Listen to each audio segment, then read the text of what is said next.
con Gregorio Izquierdo, es director general del Instituto de Estudios Económicos. Gregorio, muchas gracias por hacernos un hueco en Negocios Televisión. Hola, buenas tardes. Además, Gregorio, hablamos a tenor del informe de coyuntura económica del Instituto de Estudios Económicos, un estudio que titulaba como la inflación y la incertidumbre frenan la recuperación de las empresas y, por supuesto, dentro del informe había un apartado especial destinado a los bancos centrales. En ese momento decíais cómo había descontada en gran medida una subida en 25 puntos básicos, aunque sí existían dudas de que el Banco Central Europeo en el último momento pudiera pisar el acelerador, que es lo que finalmente hemos visto. Claro, esto siempre supeditado a los datos. Ya lo dice Christine Lagarde, que se muestran dependientes de los datos reunión tras reunión, así que cabía la posibilidad de que después del último dato de IPC que obteníamos, el Banco Central Europeo decidiera actuar con mayor agresividad y sobre todo teniendo en cuenta el entorno de incertidumbre y de crisis energética a la que se está viendo abocada toda la Unión Europea, bueno, todo el continente en su conjunto. Gregorio, ¿cómo habéis visto este Banco Central Europeo con esta decisión algo más agresiva? Bueno, el Banco Central Europeo entendemos que lo que está intentando con esta acción es ganar credibilidad. Credibilidad porque entiende que una acción más contundente en el tiempo puede ayudar a anclar mejor las expectativas antiinflacionarias, sobre todo cuando estaba siendo cuestionado porque iba retardado respecto a la Reserva Federal, que inició el ciclo de subidas antes, y entre otras cuestiones el euro también había entrado en un cierto entorno de debilidad.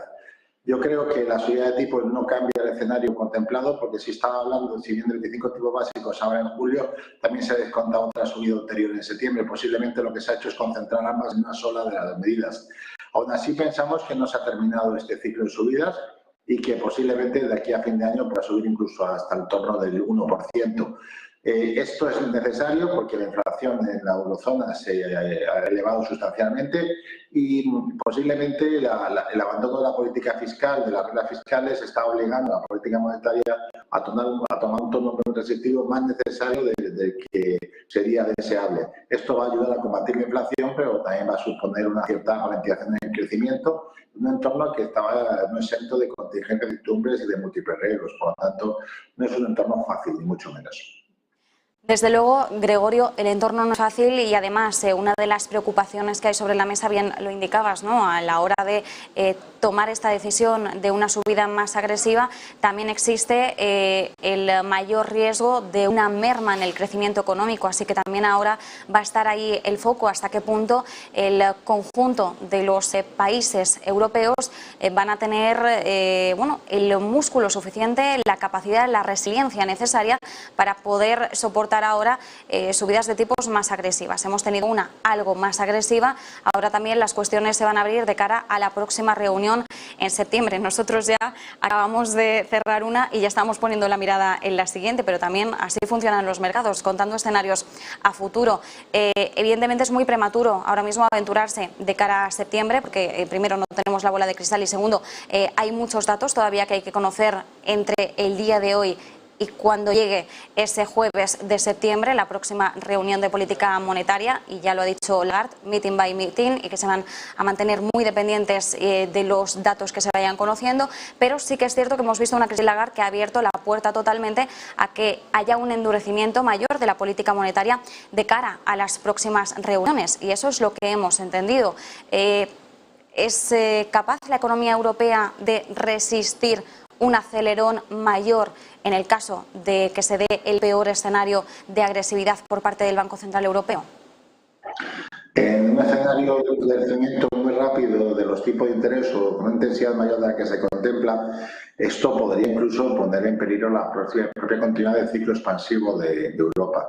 Yo creo que ese es el gran límite que tiene el Banco Central Europeo, porque por un lado está claro que quiere ayudar a controlar la inflación, pero por otro lado tiene miedo que en la medida que las deudas públicas acumuladas son importantes y que el crecimiento europeo es bastante moderado y se espera que lo siga siendo en el año que viene, pues que puedas comprometer la propia continuidad del ciclo. Y es por eso por lo que ha sido tan prudente y ha tardado tanto en subir los tipos de interés. Pero yo distinguiría los anuncios, como diríamos, si tienen efectos positivos en esa clase de política económica, sobre todo si son creíbles, tienen credibilidad en la política económica, de las acciones. Y lo que sí que está demostrando el Centro Europeo es mucha prudencia en su actuación y, de hecho, en relación a la Reserva Federal va claramente retrasado en el ciclo de subida de tipos.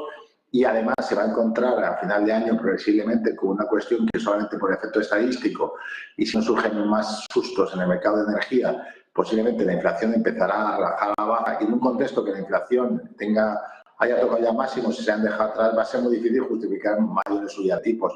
Yo por eso creo que también se ha adelantado, porque quería ganar grado de libertad antes de que la inflación tensione, sabiendo que los efectos de la política monetaria no son inmediatos y que se está decidiendo ahora la inflación del año que viene, pero no tanto la presente, que no hay mucha margen de maniobra sobre la misma. Por eso es tan difícil, es decir, la intensidad, los retardos y la novedad que supone, porque los mecanismos de transmisión de la política monetaria, tras tantos años en tipos de interés negativos, pues la verdad es que son un territorio relativamente desconocido. También eso obliga a ser muy graduales en las medidas de acciones a acometer. Yo creo, por cualquier lado, que los tipos de interés negativos tampoco eran normales y no eran razonables mantenerlo en el tiempo. Posiblemente la política monetaria tendría que haberse empezado a normalizar antes, pero también es verdad que ha coincidido las circunstancias extraordinarias y ha condicionado. En Estados Unidos, la subida de tipo de interés ya está teniendo costos de crecimiento, también va a tener un efecto positivo sobre la inflación. Y aquí esperemos que no sea el desacople entre Estados Unidos y Europa por vía de tipo de cambio la que nos fuerce a endurecer en exceso nuestra política monetaria, porque nuestro ciclo no tenía el grado de intensidad que tenía el americano y, por lo tanto, hay que ser especialmente cauto y prudente en estos momentos. Importante, Gregorio, el matiz, el apunte que hacías.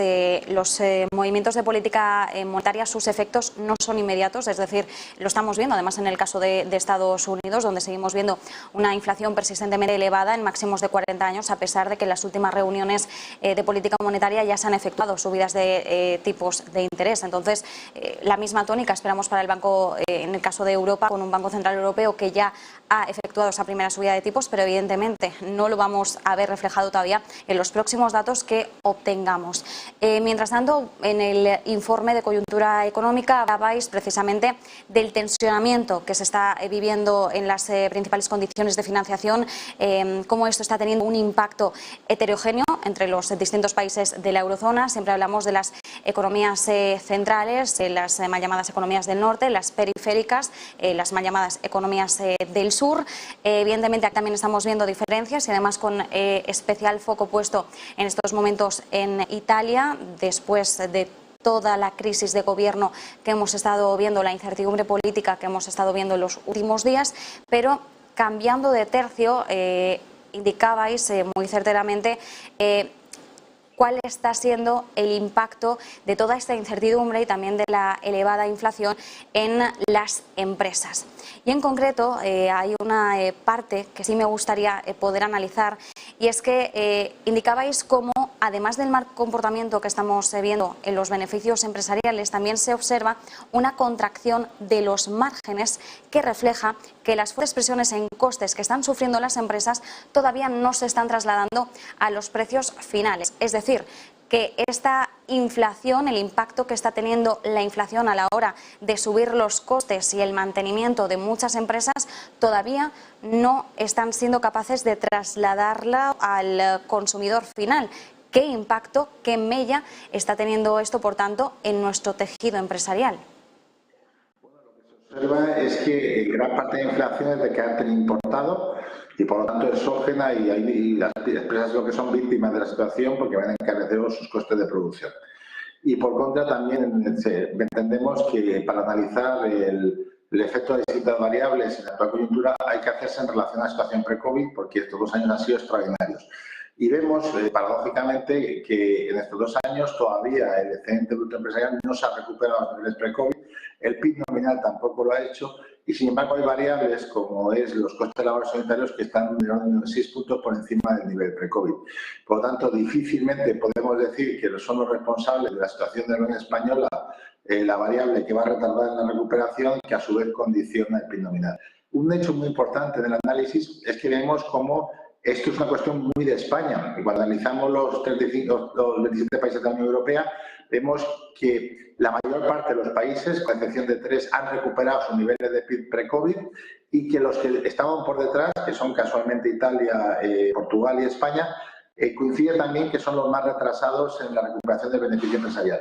Lo cual nos hace sospechar que este descuido en la recuperación de las empresas está condicionando el ritmo de recuperación de la economía en general. Por contra, las variables que tienen una recuperación vertiginosa y posiblemente excesiva son los impuestos. En este periodo los impuestos españoles han crecido 2 puntos en términos de PIB y la recaudación entre enero y mayo del 22 respecto a enero y mayo del 19, para comparar, está un 25% por encima. Es decir, el gran beneficiario de esta situación está siendo el sector público, que se está beneficiando en su recaudación de la inflación. También, y no tanto las empresas, que están viendo soportado sus costes y aumentado mucho y contraído sus márgenes. Cuando se hace un análisis de márgenes, vemos cómo la mayor parte de las empresas están soportando aumento de costes, pero eso no quiere decir que las empresas estén aumentando su margen, sino que solamente una parte reducida de ellas, pensamos que una de cada 2, está aumentando sus precios para poder recuperar estos aumentos de costes. En general vemos que las empresas entre el 20 y el 21 han perdido 100.000 millones de euros. Vemos también que en el primer trimestre del 22 han aumentado sus pérdidas en 7.000 millones de euros. Vemos que los resultados empresariales en relación ante la crisis son un 25% por debajo y, por lo tanto, vemos que la parte que está más retrasada, más débil, más vulnerable es la empresa española. Por lo tanto, pensamos que este diagnóstico no está fuera del debate y es necesario incorporarlo.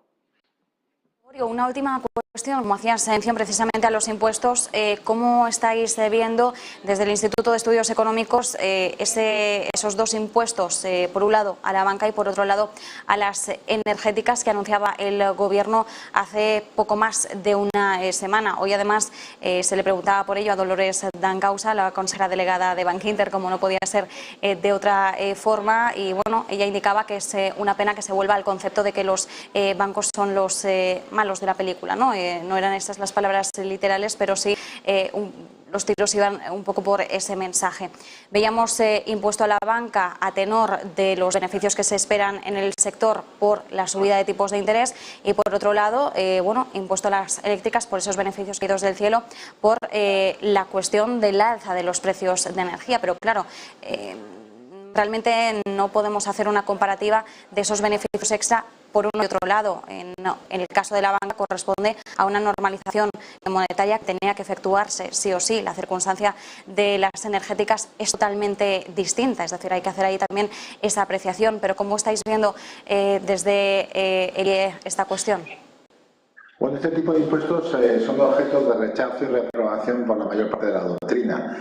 En primer lugar, porque los impuestos no pueden ser selectivos, estos son determinados sujetos pasivos, tienen que ser con carácter general.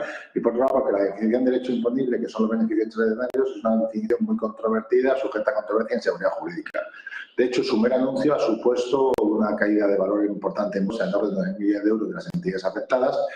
Y el problema es que hay un error de concepto, es decir, estos impuestos no son sobre la banca o sobre la energía, son sobre la empresa española. Y estos impuestos trascienden el ámbito que quieren gravar. Y nosotros hemos estimado en institutos económicos mediante un modelo input-output cuál sería el coste en términos de actividad y empleo de estas subidas impositivas con la recaudación esperada, y vemos que se podría contraer como efecto de este anuncio de orden de 4 décimas de PIB, el Producto Interior Bruto, y podría suponerse una pérdida de 72.000 empleos, que obviamente están repartidos en el conjunto del tejido y no están concentrados exclusivamente en el sector financiero y energético. En una situación como la actual de subida de inflación importada, que no deja de ser un choque negativo de oferta, otra subida de impuestos, otro choque negativo de oferta, por lo tanto, agrava la situación en términos de contracción de actividad y subida de precios y no la resuelve, aunque sea la justificación de esta medida. Gregorio Izquierdo, desde el Instituto de Estudios Económicos, muchísimas gracias por estos minutos y por este análisis. Muchas gracias. Nosotros aprovechamos, hacemos una breve pausa y volvemos enseguida.